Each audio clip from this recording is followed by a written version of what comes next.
আজকে তোমাদের সাথে শেয়ার করব একটা পুরনো দিনের রেসিপি, যেটা ছোটবেলায় স্কুল কলেজে কিন্তু আমরা প্রচুর খেয়েছি, বিশেষ করে স্কুলে থাকাকালীন।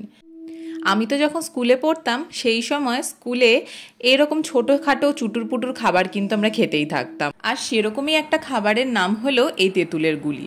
তা অনেক তেঁতুল বাবা এবার এনেছিল বলে আমার মনে হলো মাকে বলি এবার এই তেঁতুলের গুলিটা করার জন্য, আর সাথে তোমাদের সাথে একটু শেয়ার করে দেব। যদিও এটার একটা শর্টস ভিডিও অলরেডি আমার চ্যানেলে আছে, কিন্তু এই ভিডিওটায় সম্পূর্ণভাবে ডিটেলসে আমি তোমাদেরকে দেখাবো যে কিভাবে তৈরি করা হয়েছে।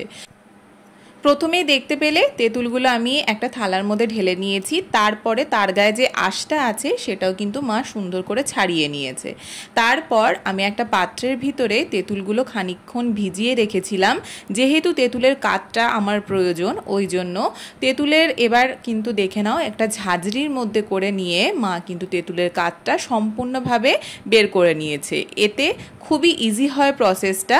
আর এই যে কাঠটা বের করার পর তেঁতুলের যে বীজগুলো থাকবে সেগুলো দিয়ে কিন্তু তোমরা ঠাকুরের বাসনও মাজতে পারো। আর এদিকে অন্য আর একটা বাটির ভিতরে আমি খানিকটা খেজুরও ভিজিয়ে রেখেছিলাম, তখন এই খেজুরের কাদও কিন্তু আমার তৈরি করতে হবে। তাই খেজুরটা একটু ভিজে থাকার পর আমি একটা মিক্সির ভিতরে খেজুরগুলো পেস্ট করে একটা বাটিতে বের করে নিলাম।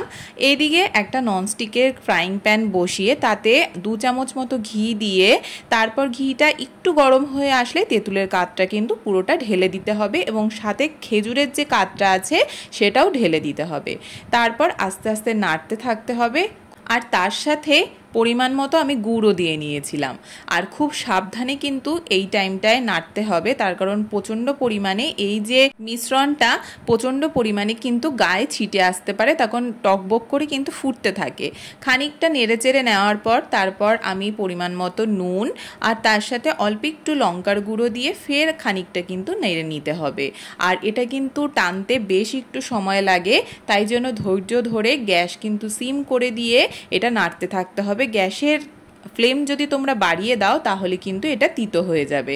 আর প্রচণ্ড কিন্তু টক যেহেতু তেঁতুল, তাই জন্য আমরা যতটা গুড় দিয়েছিলাম তাতে কিন্তু হয়নি বলে মা আবার 1 বাটি চিনি কিন্তু তার ভিতরে দিয়ে দিয়েছে। যতটা পরিমাণ তেঁতুল নেবে তার সমপরিমাণই কিন্তু চিনি আর গুড় মিশিয়ে তোমরা দিতে পারো। দেখো এখনও কিন্তু ব্যাটারটা ভালোই কিন্তু পাতলা রয়েছে। এটা একদম কাইয়ের মতন যতক্ষণ না হবে ততক্ষণ কিন্তু নাড়তে থাকতে হবে। দেখো বেশ খানিকটা হয়ে এসছে। তো তারপর হয়ে আসার পর উপর থেকে অল্প একটু ভাজা মশলা কিন্তু তোমরা ছড়িয়ে ভালো করে নেড়ে চেড়ে একটা থালায় নামিয়ে নেবে। আর হ্যাঁ, অবশ্যই কিন্তু ঠান্ডা করে নিয়ে তারপর ছোট ছোট করে বলের আকারে পাকিয়ে নেবে। তার কারণ হলো নালে পরে কিন্তু হাতে লেগে যেতে পারে, তখন ভীষণ গরম থাকে। আমাদের ব্যাটারটা পুরোপুরি ঠান্ডা হয়ে গেছে। আর দেখো এখন ছোট্ট ছোট্ট গুলির আকারে কিন্তু আমরা তৈরি করে নিচ্ছি।